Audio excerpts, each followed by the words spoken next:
নিজের শরীরের যে অবস্থা সেই অবস্থার দিকে নজর না রেখেই তিনি কিন্তু ভোট দান করতে যে আগ্রহ প্রকাশ করছেন সেই কথা কিন্তু আজকের দিনে যেহেতু প্রতিটি এলাকার মানুষকে প্রশাসন থেকে যে ভোট দান যাতে করেন, অর্থাৎ নিজের ভোটাধিকার যাতে প্রয়োগ করেন, গণতন্ত্রের এই উৎসবে যাতে মিলিত হন, এর জন্য আহ্বান জানানো হয়েছিল। আমি দেখাচ্ছি সেই বিশেষভাবে শারীরিক যে সক্ষম ব্যক্তি উনি আসছেন।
ওনার মন্তব্য নেব, যেহেতু তিনি এই মুহূর্তে আমার সম্মুখে দেখছি ভোট দান করে এসেছেন।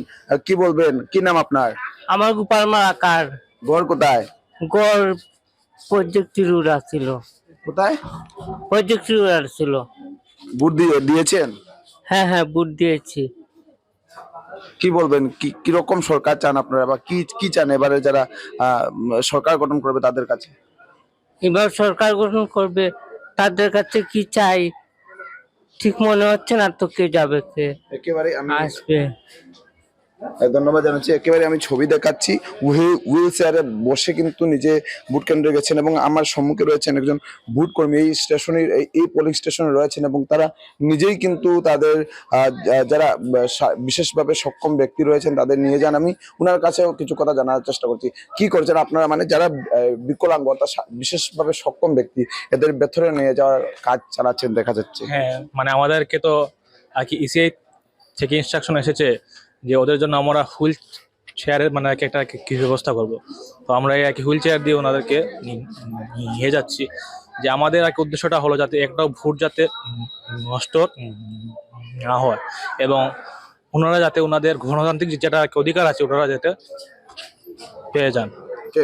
কতজন এখন পর্যন্ত আপনার এই কেন্দ্রে শারীরিকভাবে সক্ষম ব্যক্তিরা এসে ভোট দিয়েছে? এখন অবধি 3 জন এসেছে আমাদের, মানে আর কি ইন্দ্রকুমারীতে 4টা ফেস আছে।